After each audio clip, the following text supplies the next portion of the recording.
which is being observed in congregations across the ELCA this morning, falls during the Easter season, when celebrating the new life we have through Christ's death and resurrection. This year, the lectionary includes those wonderful images from Revelation about a new heaven and a new earth, and a world without malaria would certainly be a foretaste of that reality. Engagement to fight to contain malaria definitely says no to death and yes to life.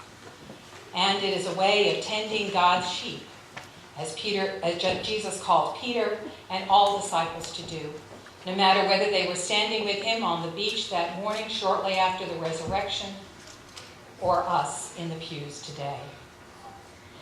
With God working through our hands, we are called to bring life and hope to brokenness. And malaria is an example of brokenness in our world. Because malaria is both preventable and curable, the United Nations Millennium Development Goals identified it as a global disease that could be contained by 2015 through the concentrated efforts of all nations. The ELCA Malaria Campaign is one of thousands of faith-based organizations, businesses, nonprofits, and government agencies around the world that has accepted this challenge. It has partnered with 11 Lutheran church bodies in Africa because, as a church working through churches, the structures are already in place to reach individuals and communities. And Africa is where the deadliest form of malaria, Plasmodium falciparum, is the most prevalent. Infants, the elderly, and pregnant women are the most vulnerable to the effects of malaria, and mortality is greatest among the children. Exposure to malaria does not grant immunity from future attacks, so it is common for people to suffer several bouts a year. This takes a toll not only on the body, but also on the overall quality of life. Since malaria is transmitted by the bite of a mosquito that has bitten a malaria-infected person, controlling the mosquito population is an important part of reducing the incidence of malaria.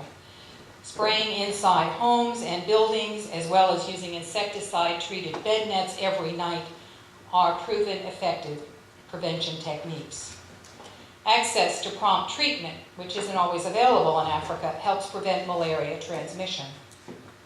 The good news is that this global effort is making progress. In 2007, a child died of malaria every 30 seconds. By 2011, that was reduced to one child every 45 seconds.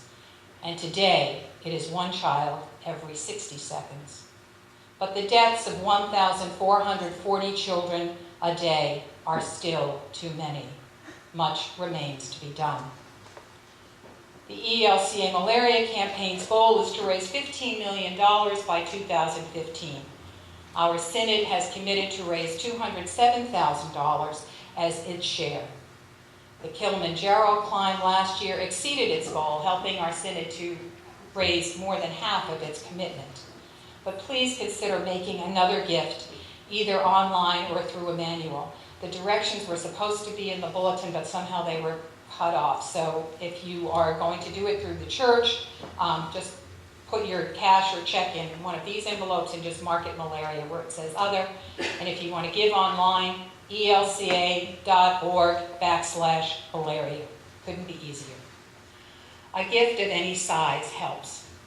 $2 provides the necessary medicine to treat a malaria patient or the anti-malarial drug for a pregnant woman.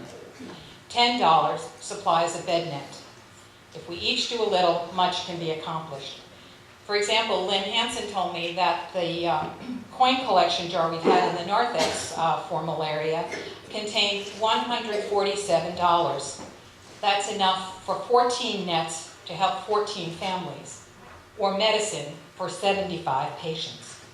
Think of the difference that will make in the lives of our sisters and brothers in Christ. And let God work through our hands and wallets in this life-saving, life-giving campaign.